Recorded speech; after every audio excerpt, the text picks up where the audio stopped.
Hey Robert, how you doing? I'm good, Dot. How are you? Good to see you. Couldn't be better. I was just checking in on you because of all that surgery and stuff. Yeah. Everybody's Yeah. worried. It was pretty wild. It was a real change for me. I mean, after decades and decades of perfect health and not even a cold or a headache, all of a sudden, at age 75, I sprung a leak and had what's called an inguinal hernia. And so they had to cut me open, put in a fiber mesh patch, close me back up. So I figure I'm good for another 76 years now. Wow. But Can it was really a strange experience for me. Never having been sick, and then all of a sudden going through a really painful and difficult night. And the very next day, I called a doctor, and he kind of checked me out and said come in right away, and they scheduled me for surgery immediately, like the next morning, because I guess they figured we can't, let this go. And I think um, I don't know. What I went through the night before was really difficult and crazy, and I figured, okay, I'm not going to be a stupid macho man and pretend this just going to go away and I'll be fine. Um, but it now, following the surgery, I am doing fine. I'm recovering well because, I've been so healthy all my life. I'm a fast healer. I'm doing well, and I'm getting ready for touring that's coming up, wow. and happy to be back at it. But you said it was you didn't have your insurance didn't cover it and it was crazy expensive, right? It wasn't, I had some coverage, but not the full thing. Yeah, I got some bills that are still hanging over my head, and it's not, it's not a happy place. You know, that sucks that you pay for insurance your whole life and you're healthy so you never need it. And I know. then when you need it, it's It not doesn't there. cover. Right. That's Yeah. crazy. Well, a lot of the fans donated and wanted to help out, and Yes. I I promised, appreciate that so very much. Yeah. Yeah. mhm. I promised them that we would check in on you and see how you're doing. And they also made a list of questions they want me to ask you. Sure. So, this one is, what is your favorite song to sing? Huh. Well, I assume they're kind of meaning my favorite song to sing with Zappa or Zappa bands or Zappa song or whatever.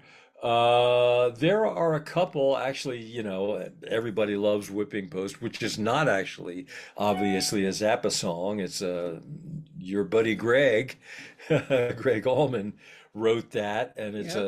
it's just been a classic forever. And when I joined the band, Frank was remembering a situation that had happened years before where somebody was yelling out whipping post, and at that time Frank didn't have any in the band that knew it. So when I came in the band, he said, "Great, we're gonna do it now." So That's that's so a fun funny. one. That's probably, I guess, my favorite. I really enjoyed all of the singing that I did with Frank. I mean, we had when I first joined the band, and it was like Frank on the bottom, then Ray above Frank, and then me above Ray. That blend of those three voices just worked really well, and that was a lot of fun. Didn't matter if I was singing lead or not. I just loved singing with that particular sound, and Ray and I just hit it off instantly right away as from the very first rehearsal, and just nailed a blend just naturally because we come from a lot of the same influences, and so but yeah, I would say, the one that everybody loves to hear, Whipping Post. I love doing it. What about other songs? Let's say if we went out to karaoke and they didn't have any Frank Zappa, you wanted to sing your favorite song, what would it be if it wasn't Frank Zappa? Well, any R&B song, I think, as I recall, one time when we went out singing karaoke, there's a Bobby Caldwell song that I love called "What You Won't Do for Love," and Yeah. I would that'd be a pick for sure. I really love doing that one.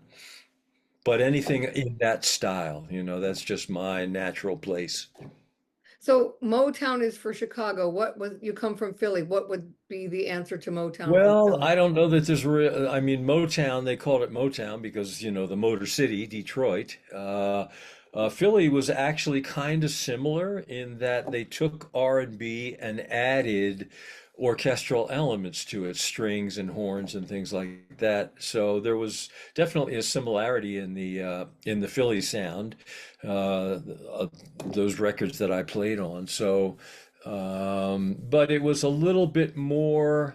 I don't know, probably a little bit more jazzy influence in the Philly sound than it was in the Detroit, in the Motown sound.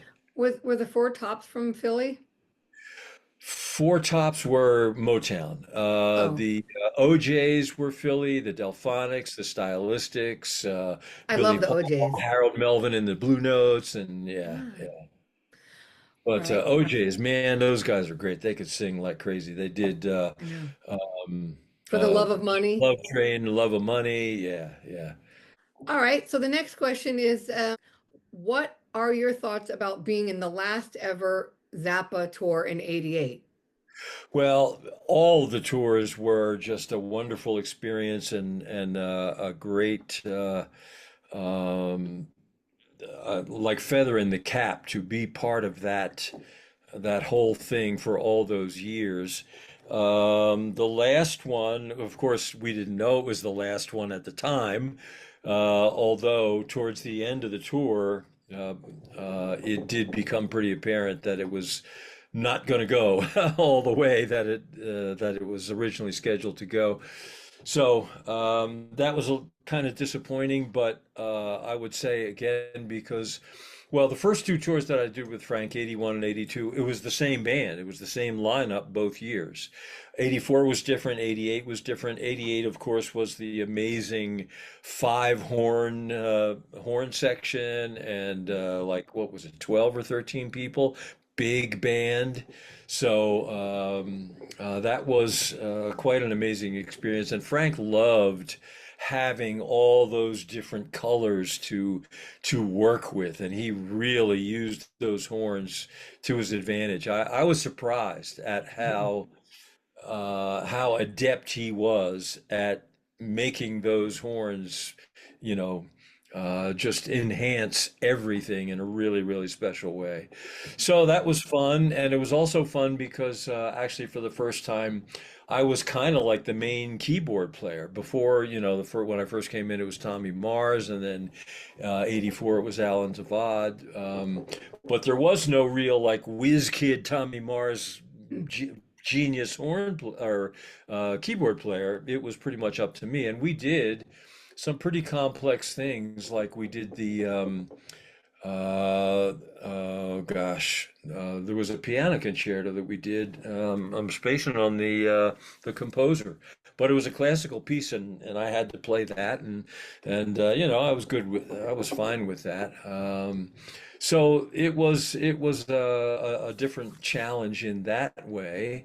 It was a little different vocally also. I mean, the first two tours, it was me and Ray and Frank, but no Ike. Then 84, it was all four of us. It was Ike and Ray and Frank and me. And then 88, Ray wasn't there, but Ike was. So it was, a little bit different sonically that way too. And so that was kind of an interesting part of it as well. So each one of the tours had its own kind of character and special thing about it.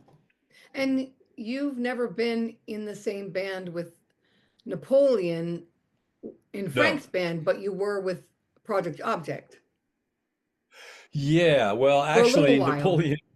Napoleon was on the 84 tour for a week. I think maybe a week. And then he disappeared, and that was the end of that. But Mhm. yeah. And do you think in the '88 tour, the ruckus at the end of the American tour there, you sort of avoided that whole conflict, right? You had nothing to I do with it. did largely. I did, and again, I don't want to go into finger pointing and all that kind of stuff. Right. But yeah, I was not really involved in the fray all that much because Okay. I always had good relationships pretty much with everybody in the band. I never That's really good. had any issues with anybody. I saw that some of the other people had issues with each other, and there were sort of factions that developed and things like that. But yeah, I wasn't really happily uh, deeply involved in any of that mess. So You were a good boy. yeah, I was a good boy. I tried anyway. Yeah. So then we have how much interaction went on between Frank and the band members off stage, and what was it like? Yeah, well, that again, that was different on different tours as well. As my time, my tenure in the band increased, there was more interaction, and there were situations, especially on the '88 tour, where sometimes I was on the bus with Frank, and the other guys were on a different bus, and in those instances, it was really interesting for me because I got to have like one-on-one conversations with Frank for hours Mm. on the bus, and it was very, very cool because he and I, excuse me, did see eye to eye in many ways, not entirely, Yeah. but we had some really interesting conversations, and I think a lot of people are, sorry, excuse me. You need to Um, go back to the hospital. nah, nah. Um, there were Was anyone uh, jealous that you were kind of, I mean, like for example, if you were on 3 bus rides with Frank, were people like jealous, like, oh, Robert is teacher's pet at the moment? Was nah, not really. Nothing like that ever really, uh, came up as far as uh, my feelings about it. I mean, I didn't really feel anything from anybody, any animosity that way. It was just how things worked out because um, what was that? You okay? I thought I was gonna sneeze, Oh, but but you in those a palm lot trees, of it looks. people have. Oh yeah, yeah. I'm here in the Bahamas. Yeah. I wish I could change. I was going to change it because there's like three or four different things. I was going to go to outer space at one point, so I could Do zoom it. you from outer space. Can you change it to outer space? A lot of people have mistaken ideas about what he feel. It's funny to see because you see on forums people arguing about, oh, Frank would hate this politician and love this one and love, half the time they're like totally out to lunch and wrong Yeah, about what he would think. And, yeah. again, being a rather eclectic kind of guy, he had a wide variety of views about different things. And some people are Mm, going to assume, oh, that means he was this, or that means he was this, in terms of labeling him mm. as some sort of, being in some sort of political camp or other. But he was, quite independent for the most part. I don't think he could be stuck in one box. No, no, And by the way, boxes back then have changed completely to boxes very today. much, And very his much. sister Patrice and I, are friends. Yeah, She really can't stand it when people say Frank would hate this right now and Frank would right. hate that right now and Frank would love this. She's like, you don't know Frank unless you Yes, really knew Frank. So she doesn't like it when people assume what right. Frank would love and what Frank would hate. She's just like, that's Yeah, really, and she the can't stand assumptions it. that they express, I think, are pretty much out to lunch much of the time. Yeah, I know. The man said what he said. We can't go Yeah. back and change it. Yeah, Um, and so you said you have an upcoming tour with the Cretans in UK and Ireland. That's starting yeah. soon, There's right? a band. They're a London-based band called the Treacherous Cretins. Oh, And Cretans. yeah, yeah. And I'll be in the UK and Ireland with them. And then right Wow. after that, I'll be out with a band that I have not worked with before. This will be my first time with them. They're called oh my God, my brain. I'm The sorry. I've been Furious working really hard. Bongos, Furious Bongos in the US and Yes, Canada. yes, the Furious X Bongos. And X Chad was Jam. going to do that tour. Yeah, yeah. the X Jam, and then Paul Green and the Zappanala and BFU and Fido and Exactly. Yeah. Lots of bands. Aussie Dury in Antiguri, Italy. yeah, yeah. They're in Italy. X Jam is in Italy. Those dates are we're working on putting all that together. BFU is going to be over the summer with the Paul Green kids, and then we go to Zapanale with them and do that. And then all of October, BFU, Band from Utopia, will be all over Europe. So yeah, lots of flying around and lots of music with different people, and but all of it wonderful Zappa stuff. Well, we're going to keep everybody posted with all of those dates in Yeah, the yeah. Frank Zappa the Yep. Best group. But wait, didn't I hear BFU is playing at the Baked Potato for Halloween, right? Yes, we are. Yes, we are. Right after Europe, we're flying back to LA to do a 3 night run at the Baked Potato for Halloween. Wow. Who exactly will be in the band for the Halloween show in It will LA? be exactly the same band that we had at Zappanale a couple years ago. It'll be four alumni, me and Scott and Chad and Ray, and then Robbie Mangano on guitar and Jamie Kime on guitar. That was the lineup for Zappanale a couple years ago, and that will be the lineup for the Baked Potato this October. Wait, who's on drums? Chad. Oh, that is going to be delish. Oh That's going yeah, to be yeah. delish. Speaking of issues between band and all that, there was a for a long time there, Chad and Scott had not worked together, and I got them to reconnect, Oh, and nice. that was the first time at Zappanale 2 summers ago. That Wow. was the first time they had played together since 1988. And now they're that's our primary rhythm section for the Oh, last that's couple of years, and they'll be together again at the Baked Potato. So yeah, yes, how many shows will be at the Baked Potato? six. We'll be doing 3 nights, 2 shows a night. Everybody's going to try to get their tickets, of course. Yeah, it'll Uh, be. I'm pretty sure it's. I think it's Thursday, Friday, Saturday of Halloween weekend. I know for sure Patrice The Zappa night wants to before be there. Halloween. She'll be there and she'll probably be doing Cosmic Debris.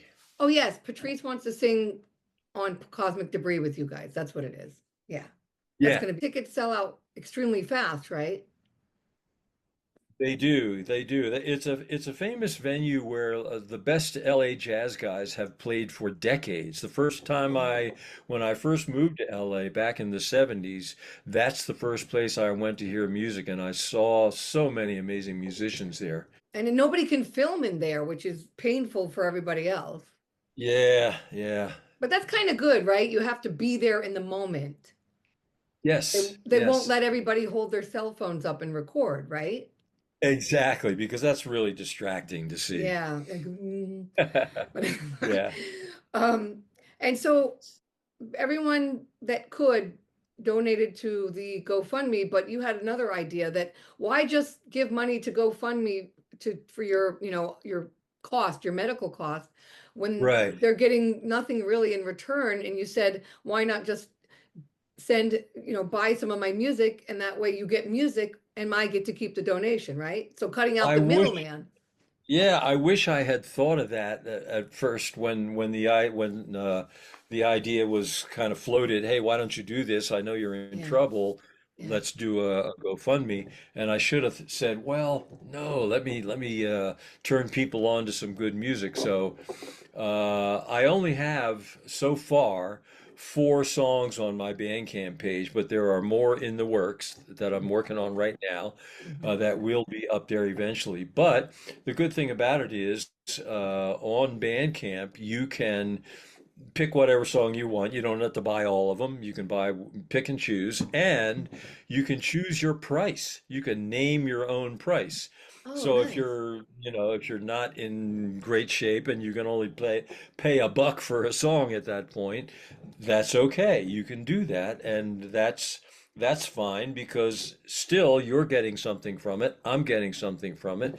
It's value for value, which I much prefer over charity. Yeah, And I have had people pay large amounts for a single song too. So, that's cool. whatever it is worth to you to have that piece of music in your library to own for the rest of your life, you can do that. It's robertmartin3.bandcamp.com, but I will definitely have the Correct. link. I'm going to put it on the video before I post it. And also, when you're in pain and you just had surgery, the last thing on your mind is, hey, I need help with money. That was Right. my idea to Yeah. help you. I was like, dude, you need Yes. a GoFundMe, and I didn't know about it. So now we know. And I'm Yeah. going to suggest to the Zappa fans and the gang here that if they wouldn't contribute to your costs, let's That face would it, be really, really helpful. Zappa Yeah, yeah, alumni are not rolling in dough because they didn't get part of the royalties and stuff, and that's just how the no. cookie. you know and Yeah, while you all are still alive, people want to keep seeing you, and therefore when you get ill or you're having trouble, they want to help, and that's a great yeah, idea. They can buy it some of your is. songs and own them, and they Yep. and you and GoFundMe takes 20%. Yes. Yes, they do, and it's kind of a drag. So yeah, Mm, it's better for everybody. So yeah, do the Bandcamp thing. Get something. I yeah, want you to get something for it rather than well, there's a satisfaction in knowing you help somebody that you care about for sure. But at the same time, I just like the fans come out with a piece of music that yeah, that they probably never heard before because it's all original stuff. right. Yeah, I like that. The one that's kind of like a Fourth of July song. I Yeah, mean, yeah, it's yeah. Land of the free. I like that one. That's a really good one. But look, I know. for them to be able to own it, that's really cool. Yeah, And plus, if they exactly. can meet you at a show, they can walk up to you and say, "Hey, can we have a selfie? Can I have an autograph? I bought some of your music." You're really fair and Right, friendly like right. that. Yeah, We'll keep in touch on these tours. Like maybe when you're in Italy, we'll have another podcast and say what's absolutely. going on there. And Let's do. I really wish I could come to the UK and Ireland tour. I mean, I'm I got a I 12-year-old. know. I have a 12-year-old boy. I can't go anywhere, but like, Yep. I would love to do that tour. I would love it. Yeah, it'd be great if you could make it to the baked potato too, but you That's know, 3,000 miles away. It's not around the corner, but um, you a know, a future endeavor. yeah, I know. I wish. It's just I don't like Yeah, leave my kid with anybody, and if I brought of him, course. he would be like, Yeah, ugh. I know. Although when I was his age, I was seeing Frank in concert. Think about that night. Okay, 1980. Okay, so I saw Frank for the first time 1980 in Providence, Rhode Island. And so I'm trying to add it up. I was that was November. No, I can't remember. I was either 12 or just turned 13. So, Right. 12 is a good age to start getting to that kind of music. I play it for him Yeah, around the house, but like some of the yep, lyrics are kind of dirty for him. He's like, what they is are. what does buns up kneeling mean? I'm like, nothing. So anyways, it's great to see you on the beach there, Robert. Yeah, yeah, come on down. The So weather's fine. yeah, the weather's fine. Anyhow, I hope to see you on one of these shows, maybe with Paul Green, if I can't make it out to LA, because I really want to see you guys Yeah, live. we will be in on the East Coast in July with Paul Green. Oh, So okay. I'll Well, keep you posted. I'll be posting schedules and venues and dates and all that kind of good stuff. So we'll figure something out. and in turn, I post everything in the Zappa group so everybody knows. So, Thank all you. right. It was great seeing you again, You my are the friend. best, by the way. You Aw, are you are such a wonderful Zappa supporter. We love you. We love you. love you too. Love you too. Yeah. Mwah. Thanks, Todd. Keep in touch, Robert. Yes, we will.